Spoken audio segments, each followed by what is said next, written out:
अमिताभ बच्चन, प्रभास और Deepika Padukone starrer film कल की 2898 एडी का दर्शकों का बेसब्री से इंतजार था और ये फिल्म आ चुकी है तमिल, तेलुगु, कन्नड़, मलयालम और हिंदी जैसी 5 भाषाओं में। साउथ के जाने माने निर्देशक नाग अश्विनी की इस भव्य बजट महत्वाकांक्षी फिल्म में प्रभास, अमिताभ बच्चन, दीपिका पादुकोण और कमल हसन समेत दिग्गज कलाकारों का मेला सा लगा है। इसमें कोई शक नहीं है कि विज्ञान और पुराण का यह अनूठा संगम दर्शकों के लिए किसी विजुअल वंडर से कम नहीं है। लेकिन काश कि कहानी पर भी उसी जोरदार ढंग से मेहनत की गई होती जितने की वीएफएक्स सीजीआई पर की गई है। ऐसा होता तो निस्संदेह यह सोने पर सुहागा साबित होती। फिल्म देखने के बाद कई लोगों को फिल्म अच्छी लगी तो वहीं कई लोगों को इसमें कुछ भी समझ नहीं आया। तो कई लोग यह भी कहते नजर आए कि फिल्म में पैसा मत बर्बाद करिएगा, फिल्म बिल्कुल भी अच्छी नहीं है। तो चलिए एक नजर डालते हैं इस फिल्म की कहानी पर, उसके बाद आप खुद तय कर लेना कि हमें फिल्म देखने जाना चाहिए या नहीं। ये कहानी भगवान विष्णु के आधुनिक अवतार के इर्द गिर्द घूमती है, जो संसार को बुराइयों से बचाने के लिए अवतरित होने वाला है। घटनाक्रम महाभारत के युद्ध के बाद से शुरू होता है, जहां भगवान कृष्ण ने द्रोणाचार्य के पुत्र अश्वत्थामा को अमृत्यु का श्राप दिया था। इस पौराणिक बीज को लेकर कहानी कल्पना की दुनिया तक पहुंचती है। भगवान विष्णु के 10वें अवतार को लेकर कथा प्रचलित है, जिसमें भविष्यवाणी की गई है कि वह सफेद घोड़े पर सवार होकर आएगा और कलयुग के अंत का संकेत देगा। इस प्रेमाइसेज को आगे बढ़ाते हुए कहानी काशी के एक ऐसे शहर में ट्रेवल करती है जहां पर निर्दयी और दुष्ट कमांडर बने शाश्वत चटर्जी कॉम्प्लेक्स का बेताज बादशाह है। वह इस मायावी कॉम्प्लेक्स के स्वामी सुप्रीम यानी कि कमल हसन के लिए काम करता है। कॉम्प्लेक्स आधुनिक और नैसर्गिक टेक्निक ऐशो आराम से सजा एक ऐसा पावर हाउस है जहां पर सांभला के विद्रोहियों और गरीबों की एंट्री वर्जित है। कॉम्प्लेक्स का सुप्रीम अपनी अराजक दैवी शक्तियों को बढ़ाने के लिए ऐसी महिलाओं का प्रयोग करवा रहा है जो मां बनने के लिए उर्वरक हों। इस एक्सपेरिमेंट में गर्भवती महिलाओं को मारकर उनके गर्भ से उस एक्सट्रैक्ट की खोज जारी है जो सुप्रीम को बलशाली बना सके। मर्द यहाँ पर गुलामी करते हैं। दूसरी तरफ सांबला के लोगों को उम्मीद है कि एक दिन उनकी दुनिया में एक ऐसी मां का आगमन होगा जिसकी होने वाली संतान अवतार के रूप में उनके तमाम दुखों और परेशानियों का अंत करके उनके लिए नवजीवन का नया प्रकाश लाएगी। इसी बीच कॉम्प्लेक्स में सुमति यानी दीपिका पादुकोण चमत्कारिक ढंग से 5 महीने तक अपने गर्भ को छिपा कर रख पाती हैं। असल में सुमति के गर्भ में बहुप्रशिक्षित अवतार पल रहा है।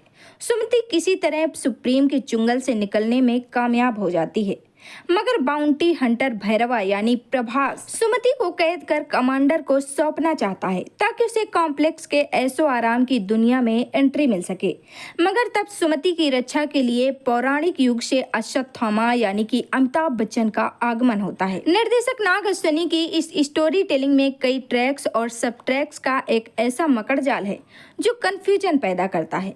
फिल्म के पहले भाग में प्रचालित पूर्व कथा और विभिन्न पात्रों को स्थापित करने में वह समय लगाते हैं, लेकिन सेकंड हाफ में महानायक का रौद्र रक्षक रूप कहानी की गति को आगे बढ़ाता है। मगर इसमें कोई दो राय नहीं कि नाग अश्विनी कॉम्प्लेक्स और सांबला की जो दुनिया रचते हैं वह आपको आश्चर्यचकित होकर दांतों तले उंगली दबाने पर मजबूर कर देता है। इस कल्पित ब्रह्मांड की टेक्निक, लोगों की वेशभूषा और प्रोडक्शन डिजाइन आपको बॉलीवुड में कभी न देखा हुआ अनुभव प्रदान कराता है। फिल्म का वीएफएक्स किसी भी हॉलीवुड साइंटिफिक फिक्शन से कमतर नहीं बल्कि श्रेष्ठ ही है। मगर समस्या है कहानी में किरदारों की भीड़ में जिनका औचित्य पहले भाग में समझ ही नहीं आता। अश्वत्थामा और भैरवा के हाई ऑटेक्शन एक्शन सीक्वेंस हो या फिर कॉम्प्लेक्स और सांभला की सेनाओं के बीच की भिड़ंत, सब कुछ चमत्कारिक है। रक्षी के रूप में दिशा पाटनी को भैरवा की लव इंटरेस्ट के रूप में दर्शाया गया है, मगर आगे उनके चरित्र का कोई विकास नहीं होता। इतनी भव्य फिल्म के संगीत को और मधुर बनाया जा सकता था। बहरहाल इस फिल्म में कई सवालों के जवाब नहीं मिल पाते हैं, शायद इसीलिए कि निर्देशक ने इसके सीक्वल का इशारा करते हैं। हालांकि नाग अश्विनी ने मॉडर्न सिनेमा टेक्निक से जनरेट विजुअल्स के जरिए माइथोलॉजी को जिस तरह से डेवलप किया है उसके लिए तारीफ तो बनती है। फिल्म भावनात्मक रूप से कनेक्ट नहीं कर पाती, मगर भैरवा और पुज्जी की बॉन्डिंग काफी हद तक एंटरटेन जरूर करती है। अभिनय और गेटअप की बात की जाए तो महानायक अमिताभ बच्चन एक बार फिर से साबित करते हैं कि उन्हें इंडस्ट्री का बिग बी क्यों कहा जाता है। उन्होंने अश्वत्थामा की भूमिका में प्राण फूंक दिए हैं। एक्शन दृश्यों में उनका दमखम साफ नजर आता है। वो फिल्म का मुख्य आकर्षण है। भैरवा के रूप में प्रभास के फैंस को ये शिकायत जरूर होगी कि उन्हें पर्दे पर कम स्क्रीन स्पेस क्यों मिला। यहाँ प्रभास ने कॉमेडी के साथ साथ हैरत अंगेज एक्शन भी पेश किया है, जिसमें वो कॉमेडी में तो नहीं जचते, मगर हाँ, जब वो कर्ण के रूप में ट्रांसफॉर्म होते हैं तो अपना प्रभाव जमाने में कामयाब जरूर रहते हैं। सुमति के रूप में दीपिका पादुकोण ने संयमित अभिनय किया है। राक्षी के रूप में दिशा पाटनी के किरदार को गायब कर दिया गया है। वहीं ट्रेलर में कमल हसन की मौजूदगी से बहुत सारी उम्मीदें थी, मगर वो अपने असली रूप में आखिरी सीन में आते हैं। हालांकि उन्होंने अपनी उपस्थिति मजबूती से दर्ज की है। सांबला की मरियम के रूप में शोभना जमी है। कमांडर के किरदार में अनिल जॉर्ज याद रह जाते हैं, वरना मृणाल ठाकुर, दुलकर सलमान, विजय देवरकोंडा, राम गोपाल वर्मा और एस राजामौली मात्र एक आध सीन में नजर आकर उत्सुकता बढ़ा ले जाते हैं। हो सकता है इस फिल्म के दूसरे भाग में इन किरदारों को विस्तार से देखने का मौका मिले।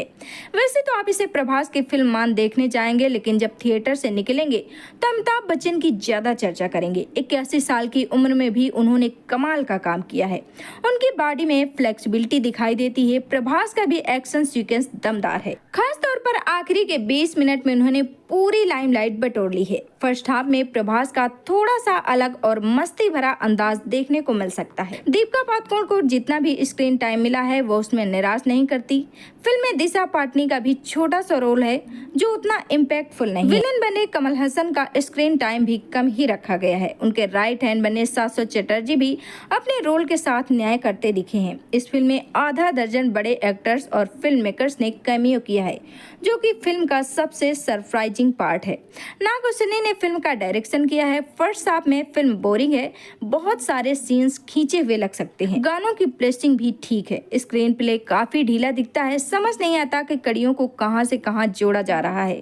फिल्म को आराम से आधे घंटे कम किया जा सकता था। सेकेंड हाफ में फिल्म की शुरुआत होती है। स्टार्स का larger than life screen presence, high octane action sequence, VFX और 3D एक्सपीरियंस कमाल है।